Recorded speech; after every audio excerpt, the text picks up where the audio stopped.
ಯಶವಂತಪುರದ ಕೋತಿ ಅಂತ ಕರೆದಿರುವಂಥದ್ದು. ನೋಡ್ರಿ, ನೀವೆಲ್ಲ ಮಾಧ್ಯಮದವರು, ಕೆಲವೊಂದು ಮಾಧ್ಯಮದವರು ಅವ್ನು ಅಡ್ವರ್ಟೈಸ್ಮೆಂಟ್ ಕೊಡ್ತಾನೆ, ಅದಕ್ಕೆ ನೀವು ಅವ್ನು ಪ್ರಚಾರ ಮಾಡಕತ್ತೀರಿ.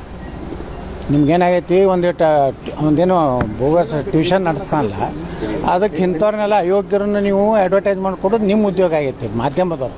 ಅದಕ್ಕಿಂತ ಪ್ರಶ್ನೆಗಳು ನನಗೆ ಕೇಳ್ತೀರಿ. ಅಲ್ಲಿ ಕೇಳೋರಲ್ಲಿ ಅಲ್ಲಿ ಅವ ಏನು ಬೇಕಾದ ಆರೋಪ ಮಾಡ್ತಾನೆ ರೀ, ಅಂಥವ್ರದ್ದೆಲ್ಲ ಪ್ರಶ್ನೆ ನಮ್ಮ ಮುಂದೆ ಯಾಕೆ ಕೇಳ್ತೀರಿ? ಚುನಾವಣೆ ಬಗ್ಗೆ ಎರಡು ಚುನಾವಣೆ ಅವ್ರು ಬಿ ಜೆ ಪಿಯವ್ರಿಗೆ ಗೊತ್ತು, ನನಗೇನು ಗೊತ್ತು. ವಿಜಯೇಂದ್ರ ಅಂತ ಧೀಮಂತ ನಾಯಕ ಅದಾನ, ಅವ್ರ ಪೂಜ್ಯ ತಂದೆಯವರು ಅದಾರ. ಕೊಡೋಣ.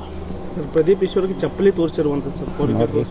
ಆ ಜೋಕರ್ ಬಗ್ಗೆ ಏನು ನಮ್ಗೆ ಇದನ್ನ ಬೇಡ್ರಿ, ಅದನ್ನ ನೀವು ಮೀಡಿಯಾದವರು ಎಲ್ಲ ರಾಜಕಾರಣಿಗಳು ಅನ್ಸಿರ್ಬೋದು ನೀವು. ಸರ್, ಇವತ್ತು ಇಶ್ಯೂ ಆಗೈತೆ ಅಂತ ದಾವಣಗೆರೆಗೆ ಇಶ್ಯೂ ಆಗೈತೆ ಸರ್. ಇಶ್ಯೂ ಆಗ್ತಾವ್ರಿ. ಅಂತ ಜೋಕರ್ಗೆ ನೀವು ಯಾಕೆ ಹೈಲೈಟ್ ಕೊಡ್ತೀರಪ್ಪ? ನೀವು ಸ್ಟ್ಯಾಂಡರ್ಡ್ ಮೇಂಟೈನ್ ಮಾಡ್ಬೇಕು. ನೀವು ನೀನು ಇದು ಟಿಕೆಟ್ ಬೇಡೋದು, IPL ಟಿಕೆಟ್ ಬೇಡೋದು, MLA ಹಂಗೆ ಮಾತಾಡಕತ್ತೀರಲ್ಲ ನೀವು. IPL ಟಿಕೆಟ್ ಸಲುವಾಗಿ MLA 5 ಪಾಸ್ ಕೊಡ್ಬೇಕತ್ತ. ಅಂದ್ರೆ ನಮ್ಮ ಹೆಂಡ್ರ ಮಕ್ಕಳ ಸಲುವಾಗಿ ಅದು ಕ್ರಿಕೆಟ್ ನಡೀತೈತೆ.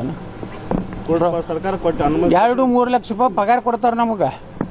ಒಂದು 5-5 ಸಾವಿರ ರೂಪಾಯಿದು ಟಿಕೆಟ್ ತೊಗೊಂಡು ಬೇಕಾದ್ರೆ ತಿಂಡಿದ್ರು ಹೋಗ್ಬೇಕು. ಬಿಟ್ಟು ಇಂಥವನ್ನೆಲ್ಲ ಅವ್ರನ್ನೇ ಹೈಲೈಟ್ ಮಾಡ್ತಾರೆ. ಮತ್ತೆ ಮುಸ್ಲಿಂ ಸಮಾಜ ಮತಗಳು ನಮಗೆ ಬೇಡ ಅಂತ ಹೇಳಿ ಸರ್. ನೋದು ನಾ ಬೇಡ ಅಂತ ಹೇಳೀನಿ. ಏನು ಹಾಕ್ತಾರ ಹೇಳ್ರಪ್ಪ? ಕರ್ನಾಟಕ BJP ಎಷ್ಟು ಓಟ್ ತೊಗೊಂಡಾರ? ಹಾಕೋದಿಲ್ಲ. ಸುಮ್ಮನೆ ನೀವು ಹೋಗಿ ಅವ್ರಿಗೆ ಯಾಕೆ ಕೈಕಾಲು ಮುಗಿದು? ಇನ್ನು ನಮ್ಮ ಮಂದಿ ಕೈಕಾಲು ಮುಗಿದ್ರೆ ಒಂದು 10 ಓಟ್ ಬರ್ತಾವೆ. ಒಂದು 10 ಮಂದಿಗೆ ನಮ್ಮವ್ರನಿಗೆ ಹೋಗಿ ಕೈಕಾಲು ಹಿಡಿದ್ರೆ 7 ಓಟ್ ಹಾಕ್ತಾರೆ. ಪಾಪ ಬಂದು ಗೌಡ ನಮ್ಮ ಕಾಲು ಹಿಡ್ದಾನಪ್ಪ, ಒಂದು ಓಟ್ ಹಾಕೋನಂತ.